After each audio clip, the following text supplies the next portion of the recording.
Big news coming out of Texas. We get to that next. Please like and subscribe. Help us hit 10,000 subscribers. Leave a comment below.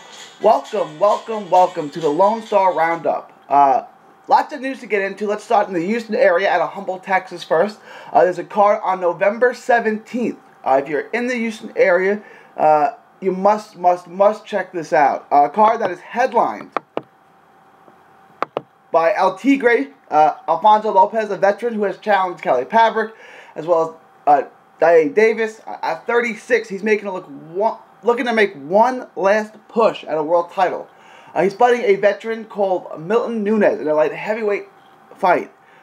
Nunes has been knocked out by Brian Vera in the Shrine Auditorium in San Antonio, as well as Samuel Clarkston in Dallas at the Hilton. So the guy has a lot of Texas experience. Talking about Lopez, who's a native of Colombia, although not good, 0-2 with 2 knockouts. The card will also feature Armando Farusta, an excellent-looking unbeaten featherweight prospect who will take on Christian Renteria. A 10-1 light heavyweight prospect and Houston-based Roberto Silva will also be in action, as will female sluggers. Monica Flores, obviously the female bout, she will be in action. If she wins in the 118-pound division, I'm asking for an all-Texas showdown with San Antonio-based Faith Morones. Also on the card, interesting prospect I want you to keep an eye on. Ivan Vasquez, 2-0, 2 knockouts. A real good-looking prospect with two early knockouts in his first 2 professional fights. That name is Ivan Vasquez. He will be, I believe, the opening bout, or one of the opening bouts there on that card on November 17th at the Humble Civic Center in Humble, Texas. So if you're in the Houston area, or you're in the Gulf area, make sure to check that out. Second card I want to get to today is in Laredo, Texas on December 7th. Awesome card with major implications. Jorge Castaneda, an excellent lightweight prospect who's becoming a staple in Laredo, and recently defeated Carlos Villarreal at the arena on a nationally televised card, will challenge veteran Antonio Escalante. This is a huge fight. It's for the vacant American Boxing Federation, the ABF USA lightweight title. Castaneda, 22, is a former WBC youth champion with a record of 10-1. His only loss came to Randy Moreno, also on a nationally televised card in Laredo. It's a Roy Jones Jr. promotion card. It was on BT Sports, but he'll be taking on Escalante. Escalante has excellent wins. He's a veteran. I believe he's 33. He has wins over the likes of Miguel Roman, who we'll get to later. He also has wins over Mike Oliver, and he has a win over Gary Stark Jr. He's been in the ring with Miguel Berchelt. I mean, he's been in the ring with everyone. He's been in with everyone. So this is going to be a really interesting fight, and it's going to be real interesting to see exactly where Castaneda stacks up to the names that he's been in the ring with. If he's an A-level fighter, he should win. If not, it's going to be a real interesting fight. And I want to get back to Escalante, because this is a guy that's challenged for a world title. He's an excellent fighter, excellent skilled boxer out of El Paso. If he is going to get back in a title picture, he is 33. He needs to win, and win impressively. We'll see if he's all the way back. He had an extended layoff. But he does have, once a star, always a threat. And that's what Escalante has going for him.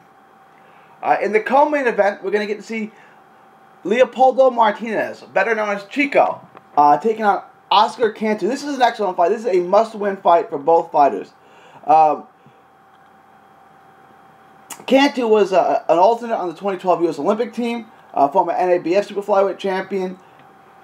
Excellent resume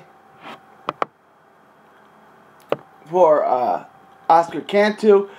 He's 15-2, and he'll take on again Chico Martinez in an excellent bout. Also on that card, one other fight I want to get to before I get to the female fight. Josh Juarez, a 7-0 prospect, will take on James Ballard. This is a real interesting fight because I'm thinking Juarez is favored to win or picked to win. Although James Ballard out of Michigan is a really good fighter. He's 10-2. He was a hot prospect who had 2 tough losses. But this is not a gimme. This is not a fight that Juarez will just steamroll Ballin. I'm not making a prediction on that fight. I'm just saying that this is a game challenge. If Juarez wins, he is ready for the highest of levels in the light heavyweight division. Now I want to get into the women's bout. What will absolutely be the fight of the night for the vacant ABF, American Boxing Federation, Continental Americas title in the super featherweight division. Cristina Fuentes, who fought in one of the greatest fights I've ever seen against Queen Bee Brianna Gonzalez just a few weeks ago in San Antonio in the Shrine Auditorium, is back so soon. She will fight one of my favorite fighters, all-action Brittany Ordonez. This is going to look a lot like the Gonzalez-Fuentes fight. But with Brittany Ordonez, I'm not joking, this fight is going to be non-stop. Ordonez has been out of the ring since dropping a controversial all-action decision to Queen Bee Gonzalez. In a fight that I scored 2-2, I had it even. I scored the fight a draw. This was back in January of this year at the Scottish Rite. Fuentes dropped a real controversial decision to Gonzalez. It was a fight that could have gone either way. I was at the fight. It was promoted by Formoso Hernandez, who I looked at after the fight and said, I'd hate to be a judge. I'd hate to score this fight. Somebody had to win, and the judges gave it to Gonzalez. It could have went either way. As the same can be said for the Gonzalez fight with Brittany Ordonez. I scored it a draw. Could have gone either way. Could have went to Brittany. Could have went to Brianna. It was that type of fight. That was an all-action fight. So you're seeing a trend here with these fighters. When they get in, it is non-stop. And Brittany Ordonez is constantly on the attack. And Fuentes is a counterpuncher. She's a natural counterpuncher. But she can be taken out of her natural style and enticed into a slugfest. And that's what we saw with Gonzalez. And that's what I'm expecting to see again with Brittany Ordonez. I want to get to some of the action that went down this week. At the Don Haskins Convention Center in El Paso, Texas. We got perhaps the fight of the year in our home state. Miguel Berchelt stopped Mickey Roman in the 9th round, just like we predicted on the Fight Doctor.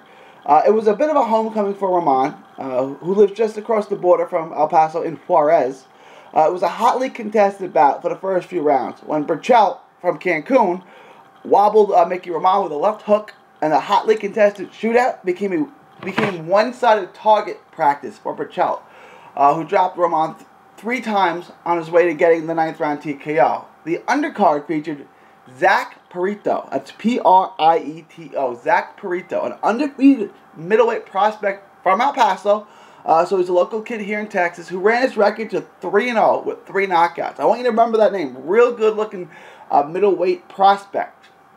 In more Texas news, Houston-based Jeremell Charlo says he may be interested in fighting Kell Brook in the second quarter of 2019 if Brook is successful in his next outing, which is scheduled for December. Brook was beaten by Dallas-based Errol Spence back in 2017 when he was the IBF champ. That title now belongs to Errol Spence.